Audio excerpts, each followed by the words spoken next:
morning. Welcome to the Boardwalk Talks program brought to you by the Alabama Aquarium at the Dolphin Island Sea Lab. My name is Mendel Graber. I am one of the educators here at the lab. And this morning we are going to chat with Dr. Thibaut Bouveroux about photoidentification as a tool in a research project on dolphins here in Alabama waters. And I also want to remind you that you are welcome to chime in with questions or comments during the talk or after. And stay tuned for the end of the talk. We will pose a challenge for you, and I'm told that there will be prizes.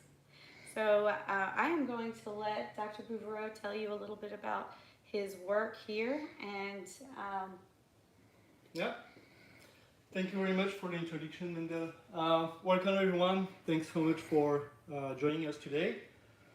So we're going to talk about dolphins. So I will explain you a little bit more about the research program we are doing here at Dolphin Island Sea Lab, and in particular about the method of photoidentification as a tool to study dolphins. So I will start first to explain you what is photo ID, what is the method, how it consists, also what kind of information we can collect with this method, also why we use that method and how it works. So actually photo identification or photo ID is a very useful method that it's largely used in animal ecology, and we use that method to actually identify individuals, and we use natural mark and long-lasting marks present on the animal body to identify the animals, and we do that by taking pictures. So as you know, dolphins are spending most of the time under the water, so it's not really easy to observe them. So when they come at the surface, we can take advantage of that, and we can take pictures of the dorsal fins. And actually, each dorsal fins are unique, so it's like a fingerprint. So we can use that feature, that part of the body, to identify individuals. So here, for example, can show you two different things from two different individuals, and we can easily see that actually there's two different individuals because the shape of the dorsal fins is really different. But also, which is really interesting and really useful, is that on the trailing edge and on other part of the fin, like the leading edge or the top of the fins here, you can have some really nice notch patterns that you can use to identify individuals. So here, for example, we have two distinct fins, so really easy to match. But it's not always the case, unfortunately, of course. how do they get those? So it's a social animal. So every time they spend time together, socializing, mating, or sometimes they have quite aggressive behavior, they can bite each other, and that's all. Most of the little notches and nicks can be present on the fins, and you have also different scars present also on the fin that you can use sometimes, especially when you don't have a lot of marks on the fin. So like here, for example, it's two different fins. The shape are completely different, so it's quite easy to identify those two one from each other. But obviously, there are not a lot of notches present on those fins, so it's getting difficult to identify that kind of individuals, especially when you have to match a bunch of hundreds of different pictures. And these are all the same species, right? Yeah, it's all the same species. Here we are talking about bottlenose dolphins that are the common species that we can find in Alabama waters. So here two different animals, but not really distinct, which means make the work a little bit more complicated sometimes. So we need to spend a little bit more time on those animals to make sure we find a match. And this method is also interesting because we can use that on other species, either marine species or other terrestrial species. For example, you can use that on elephants, giraffe, or use the stripen patterns of zebras to identify the animals. And also here you have nice pictures of manatee. So they don't have dorsal fins, but you can still use, in this case, scary patterns. And for example, also for whales, you can use the flukes. So you can, depending on the species, you can use different part of the body to really identify individuals. So with dolphins, most of the time, because they have dorsal fins, this is the easiest way to work on them. And why do we need to identify individuals? Well, it's really important because in animal ecology there is two options. Either you start working at the population level to understand the population as a whole, or you can start working to study the individuals and bring all the information from the individuals to actually study the population. But not all the species are identifiable. So on other species, and you are maybe familiar, of course, with all birds and fish, etc., you need to actually physically capture the animals and mark them using a tag or writing an ID code, for example, is on the dragonfly. And obviously, it's an invasive method, so it's not super easy to do for especially large animals. Most of the animals are also protected. And can be dangerous for the animal, can be dangerous also for the researcher. So these photo ID methods also offer the advantage that it's an invasive method. So you don't hurt the animal and you don't have after, for example, what we can call a behavioral response because of the capture. Mm-hmm. So animal can sometimes start to be trap shy, what we call. It's like after repeated capture, they don't want to see you anymore because they are a little bit mad at you. But why we use that method here in Alabama? So we have. It probably also has the advantage that you can identify more individuals. So capture and tagging is so time intensive. Exactly. So it's costly and also it's time consuming. So while taking the pictures, it can take just a few minutes. So you can get a bigger sample of the individuals than with tagging. So it has several advantages. You can digitally capture the animal using the pictures, and it's definitely faster. So what we do here with the photo ID, one of the objectives of using this method here is to actually use the fins, digitally capture the fins to estimate the population size using the method that we call mark recapture or capture mark recapture. And to give you an idea, at Dolphin Island Sea Lab, we started the program in August 19, and we survey mainly those two areas, which is Mobile Bay here and Perdido Bay. And what we do actually to do that, so we go on a boat and you need to survey the entire study area to try to spot as more dolphins as possible. Take pictures of them, so digitally capture the animal, and collect also other information related to the sighting. So to do that, to make sure we use always the same effort, survey after survey, we follow what we call the different transit lines. So here in line, in the white line show the different transit lines that we are following when you go on a boat. And for Mobile Bay, we have actually the contour here, in white, and also in the middle you have the other transit line that we have to follow. And we do that in a really short period of time to assume that during this time, the population is close to immigration, birth, immigration, or death. So when you say a short period of time, what are you talking?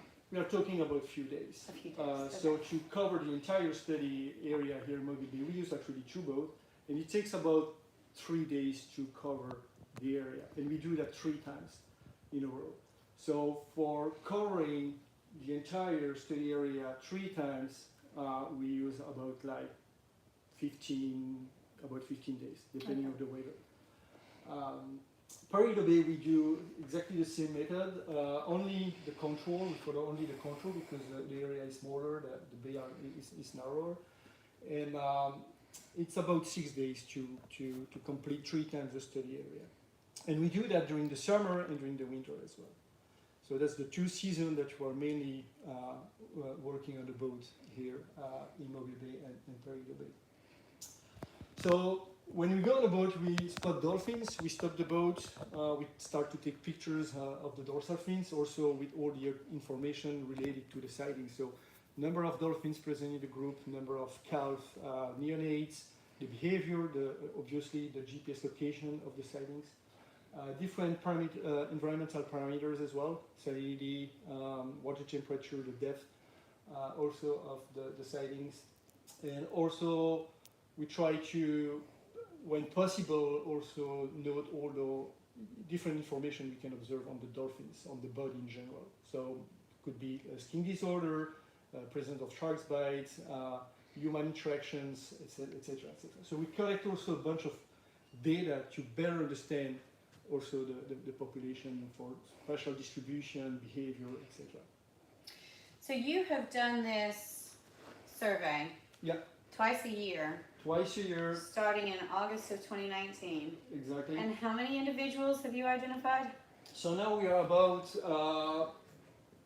for Pearl Bay, we are about 229 distinct dolphins.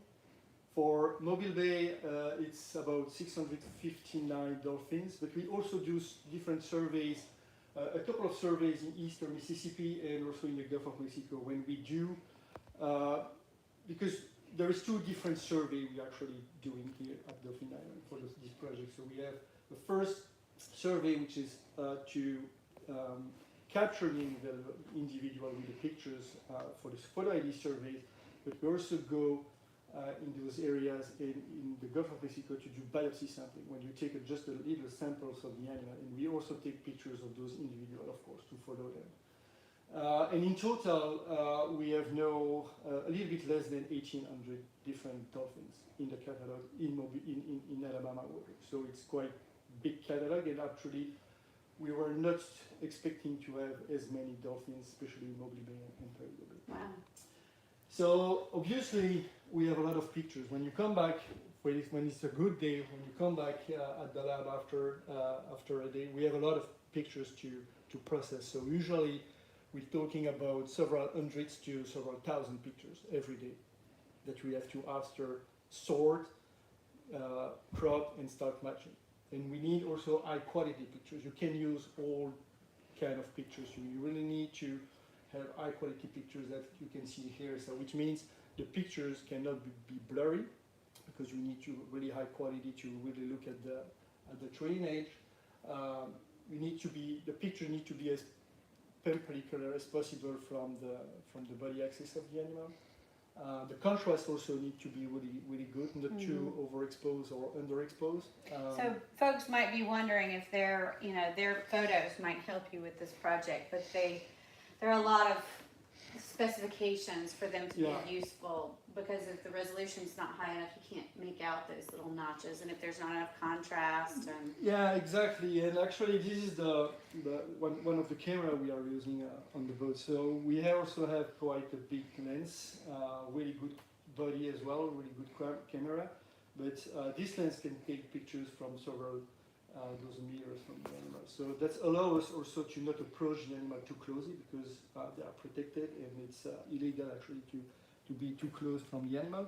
So taking pictures with an iPhone, for example, cell phone, whatever, you really need to be really close to the animal, and we don't want to encourage that, of course. So in here, for this project, I have a really amazing team. So I have good captains coming with me on the boat, and it's helped a lot. They do actually almost half of the job, because they need to position the boat really well, comparing to the sun, the glare, the animals. They need also to better understand where the animals are comparing to the boat, and what kind of assess the behavior, etc. So we have a lot of communication between the captain and the photographer to make sure we can get all the good pictures we need, and all the individuals in the group needs to be also taken.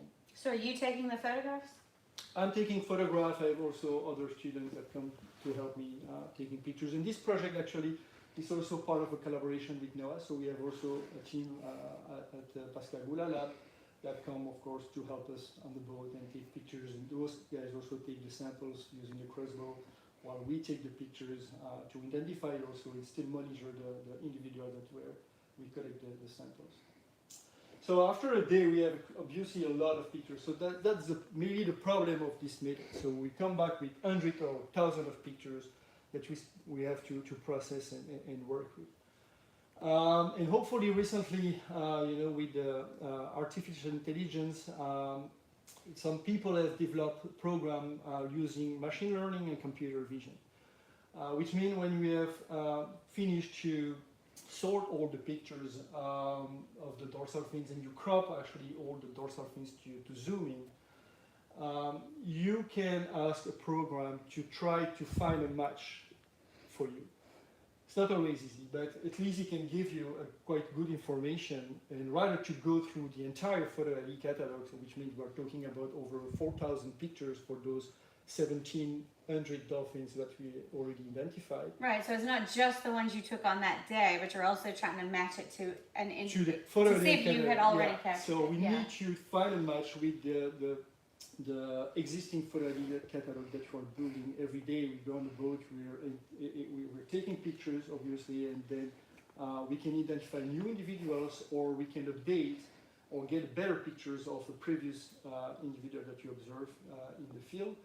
And so that's why for the 800 different individuals that we have so far, we have about, I think it's over 5,000 pictures in the photo ID catalog. So you don't want to spend matching fins by fins and go through over 5,000 pictures. So what the program can do actually is to take different measurements. It's quite a little bit complicated, but you use actually the pixels along the fin here, you can see, and you can trace using the contrast that are on each pixel, and you actually use what we call the red, green, and blue color level.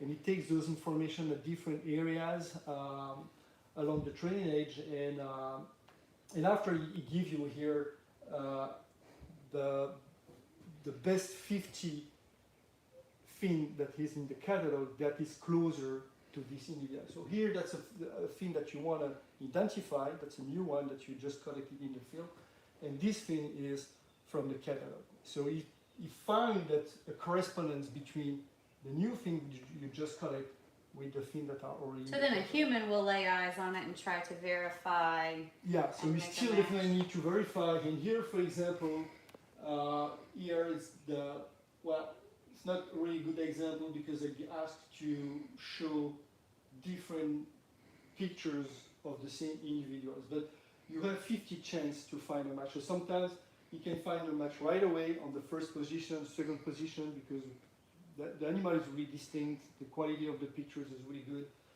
Sometimes it's not, so you have to go through the 51 at least to make sure that it's a match or it's not a match.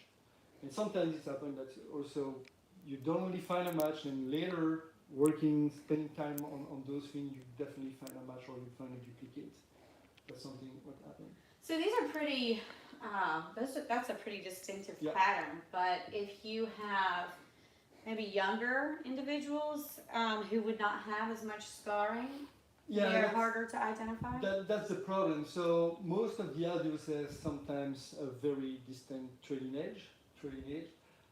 The younger individuals doesn't have sometimes a lot of notches or scarring patterns that can be used to identify them, because they start to have those feeders in the fins because they are socializing when they are a little bit aggressive. It's a quite aggressive species also toward conspecific. So that's how they can get all those little notch nicks and scars on them. And do you know about what age you can expect to be able to identify them? Like younger than a particular age is hard? It really depends.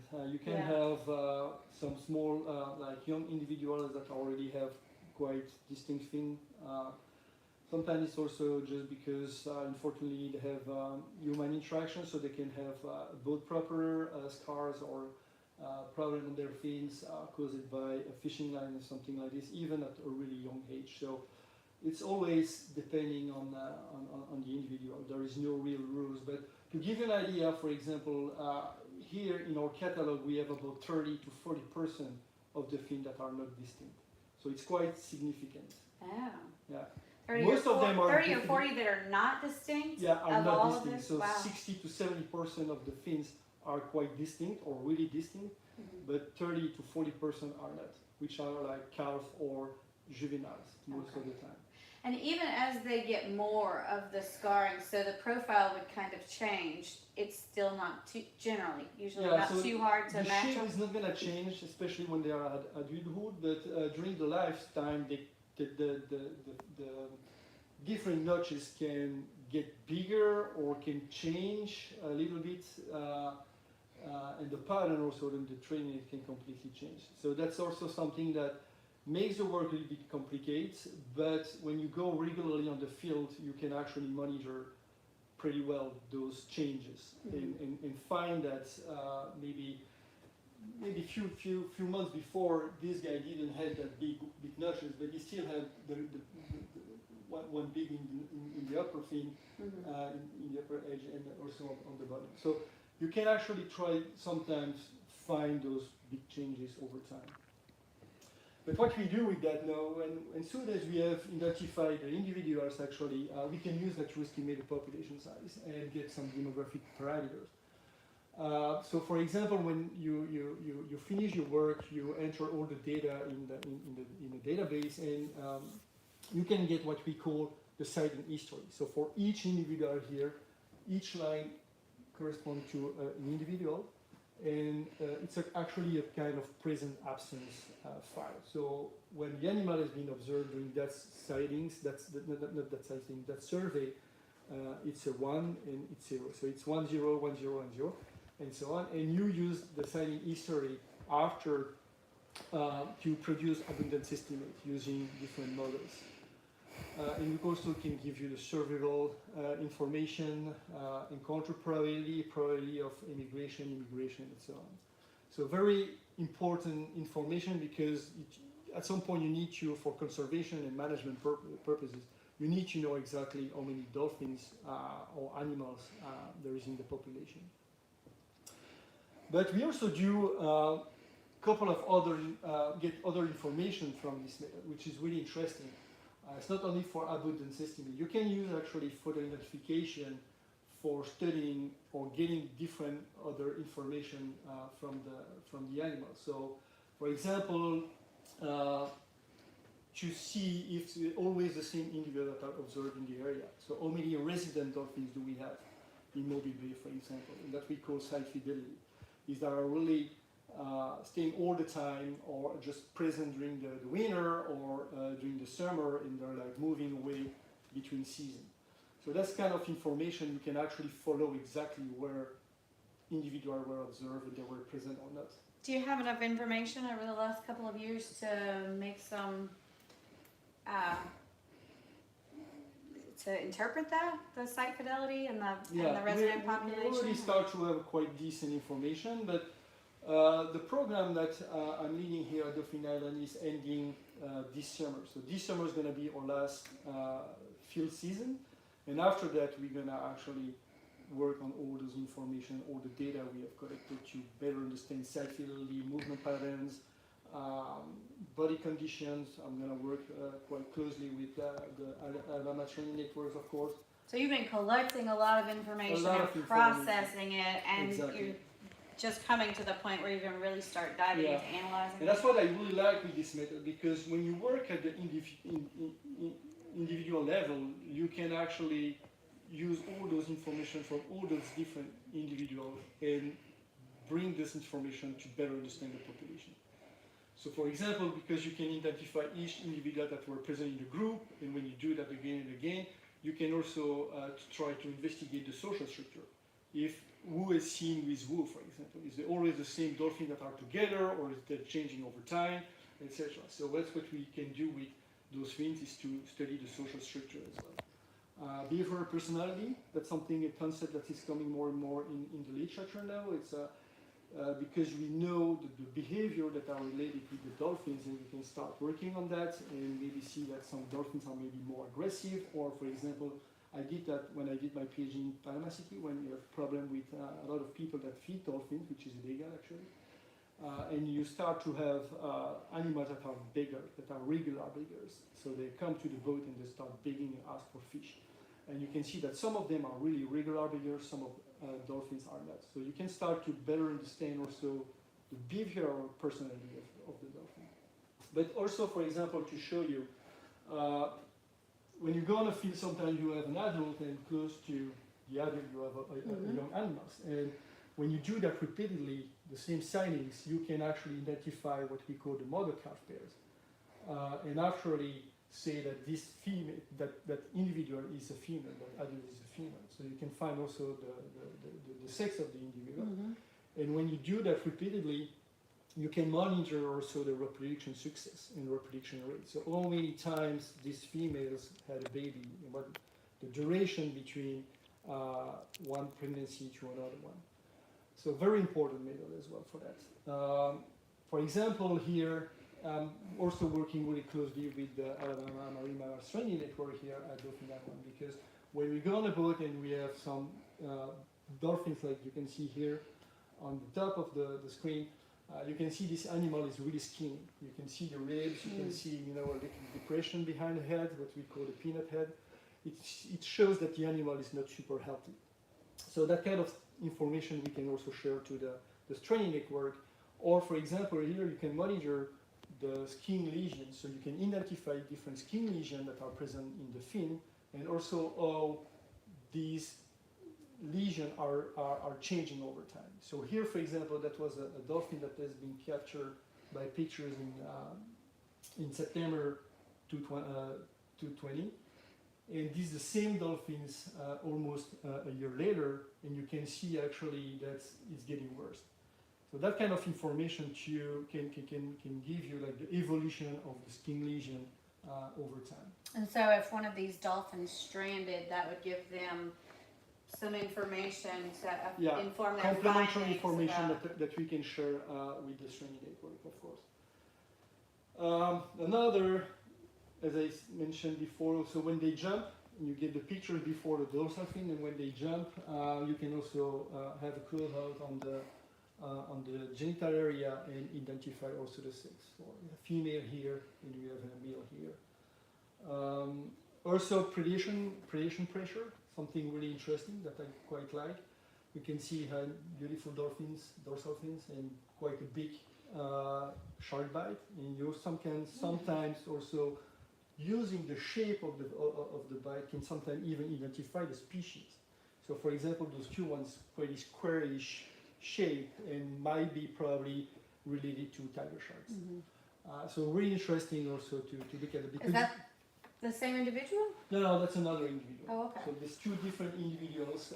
Here is not completely healed shark bite. This one is almost completely healed. But you can also follow that and monitor the predation pressure, predation risk. And sometimes, for example, you can have higher predation during some season. It doesn't probably not have that here, but in other areas, for example, in Australia, Sharks Bay, they have higher predation pressure during different seasons. We have more tiger sharks coming, and so the dolphins are leaving the area because it's getting too risky for them. And also one really important thing that we do here is not only to study locally the movement pattern between, for example, Mobile Bay and Toledo Bay, or the movement between those two areas. You can also do that at the regional scale. And there is a really great project that they started in 2014 where all the researchers working in the northern Gulf of Mexico actually share their fins into a system. It's an online system. And so each different color represents a different population. So here we have our photo ID catalog in Mobile Bay in green that has been sent and regularly updated in this great database. And we have about almost 205,000 pictures in this program. And you can actually match your photo ID catalog with another one close by, for example, Pensacola, Panama City, or Barataria Bay, or further on the east or on the north. How do you define a population? And that's why actually what this project aims also is to really see site fidelity, to maybe try to define better the stock structure also. You can use the genetics, but also you can use fin and see that all those individuals are always stay, or most of the time they stay in this area, and you can actually better define each population from each environment. So when you talk about the resident population of Mobile Bay, that would be all of the dolphins that stay in Mobile Bay, but within that, would you have, how many groups or pods? Like how many social? That's really difficult to explain because dolphins is really social animals, and their social structure is characterized by fission fusion. So they're not always staying in the same group. The composition of the group in terms of individual sex, etc., can change during the day on daily basis. So you can't really say there is, let's say, 25 different group of dolphins. They're sometimes gathering together for feeding, sometimes they're just feeding in small groups or gathering again for socializing or mating, etc. So it's quite difficult, but what we can do with those fins is to say, okay, those from the, let's say, 1,000 different fins we're gonna have in Mobile Bay at the end, maybe 55, 60% of them has been always observed in Mobile Bay. Every season they were in Mobile Bay to represent, and we can consider those animals as resident dolphins.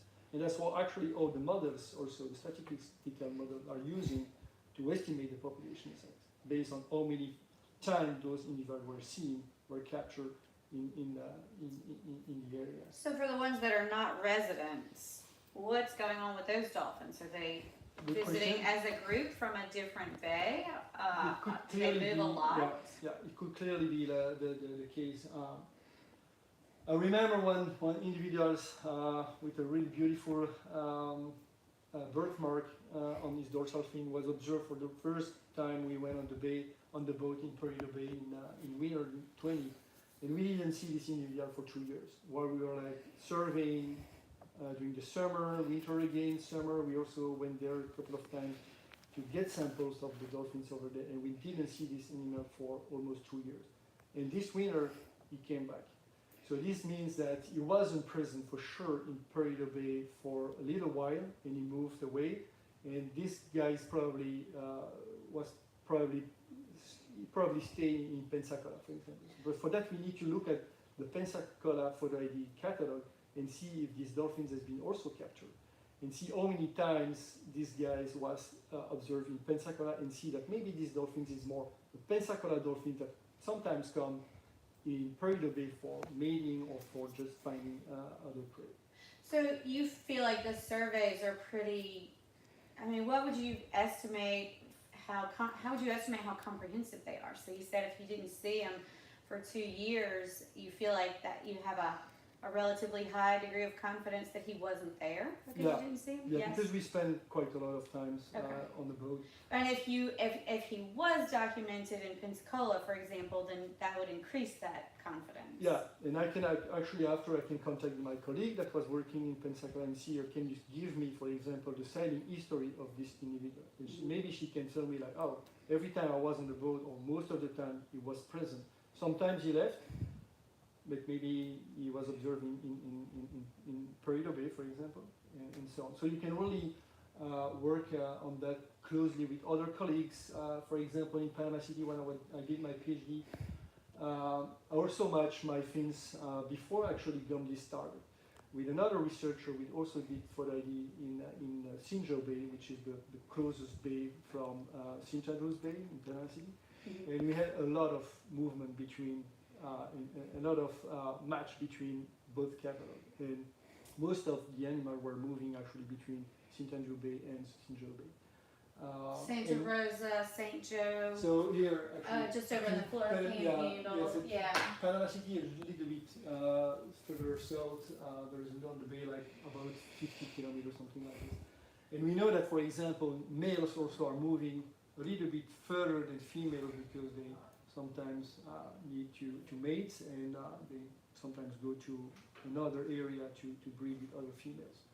So that's also something interesting. So when you know or notice that there is some movement between bays and within dolphins, after to see if it's male, females, that's very important information that you can collect from the pictures, but also here in Mobile Bay, because we take for this project, not only for Mobile Bay, but because we also collect biopsy, we can piece of skin, and we can also do genetics to actually see if it's a male or female. So we're going to also get that information from each individual dolphin that has been biopsied, darted. We can, after that, using the genetics, see if it's a female and male, and better understand the movement patterns between Perdido Bay, Mobile Bay, and so on. Yeah, so can you use the genetics to identify individuals that are related to one another?